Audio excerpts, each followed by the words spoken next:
Okay, so next comes the fun bit, and that's adding my new images to my background cover. And it's really simple to do. All I'm going to do is I'm going to drag down, so I'll go back to Katy Perry, and I'm going to grab this tab and just drag it down slightly so it actually detaches and it's floating around on its own now. Whilst it's floating around on its own, I'm going to click back onto my original magazine cover, and what I want to do is I want to drag Katy Perry onto my cover. So I'm going to choose my move tool over here. I'm going to grab Katy Perry and I'm just going to literally drag her onto this sheet, and you can see there she goes. Now I'm going to position her roughly up the top there. I might make it a bit bigger. Now if I want to keep my things in proportion, I'm going to hold down shift whilst I drag, and that means that whilst I hold down shift and I drag at the same time, it basically doesn't distort the image. You'll see it still looks a bit weird because I haven't ticked the tick yet, so I'm going to click on the tick and that puts it back to normal. The thing to worth noticing though is if yours doesn't show these nice handles, it's because this isn't ticked. Okay, that has to be ticked. Sorry, this one here, show transform controls. If that one's not ticked, you can't see where the handles are, so it has to be ticked, then you can manipulate it.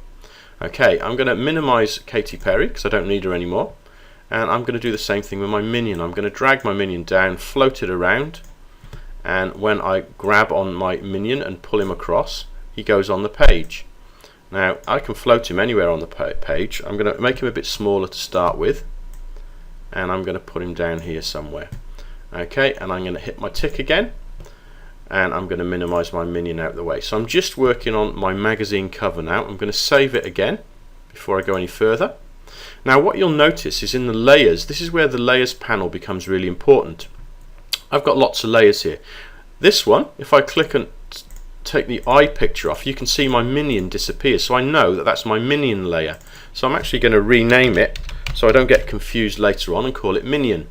I know, looking at the little image here, before I even turn it on and off, that that is Katy Perry.